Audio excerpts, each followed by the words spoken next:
Hi అమ్మా, ఎలా ఉన్నారు? అందరూ బాగున్నారా? రండి, వినాయకుడికి ప్రసాదంగా బెల్లంతో చేసిన కుడుముల్ని నైవేద్యంగా పెట్టేద్దాం. కుడుముల కోసం శనగపప్పుని నానబెట్టాను. ఒక 2 hours శుభ్రంగా కడిగి కొంచెం నీళ్లు పోసి కుక్కర్లో పెట్టి ఒక విజిల్ రానిద్దాం. మీరు ఏదైనా స్వీట్ చేసుకున్నా మిగిలిపోయిన పాకాన్ని స్టోర్ చేసుకోవచ్చు అన్నాను కదా, ఈ పాకాన్ని ఇప్పుడు వాడదాం. పెద్ద కప్పుతో 1 కప్పు నీళ్లు తీసుకొని పాకంలో పోసామంటే పొయ్యి మీద పెట్టి వేడి చేద్దాం. ఈ పాకాన్ని పాకంలో నీళ్లు పోసాం కదా, మిగిలిన పాకంలో అలాగే ఇంకొంచెం బెల్లం కూడా వేసి కరగబెడదాం. బెల్లం కరిగిపోయింది. ఈ బెల్లం పాకాన్ని గసి లేకుండా వడకట్టుకుందాం.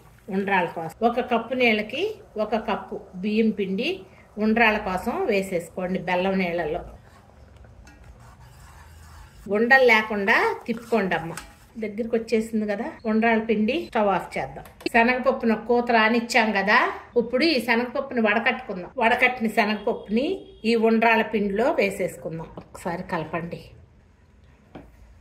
ఈ పిండిలో చేతికి అంటుకోకుండా కొంచెం నెయ్యి కలిపేసేయండి. ఈ నేతి చేతిని ఈ ప్లేట్ మీద రాసేద్దాం. చేతికి నెయ్యి రాసుకొని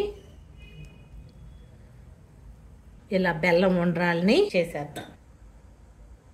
ఎంత మెత్తగా ఉంటాయో ఉడికితే, కమ్మగా ఉంటాయి అమ్మ. టేస్ట్ కూడా. ఉండలు చేసేసుకోండి రౌండ్గా బాల్స్ లాగా.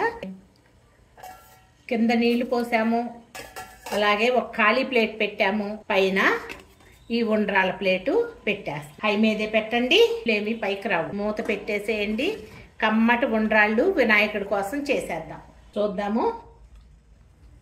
చూడండి, కడి అంటుకోట్ల. స్టవ్ ఆఫ్ చేసేసి ఒక్క 10 నిమిషాలు మూత పెట్టి మగ్గనిద్దాం. ఇలా తీసేద్దాం. కొంచెం ఆరిన తర్వాత బౌల్లోకి తీసేసి ఇలా బౌల్లోకి. ఎలా ఉంది? నచ్చిందా మరి మీకు? నచ్చితే ఒకసారి చేసుకొని చూసి కామెంట్ చేయండి తల్లి.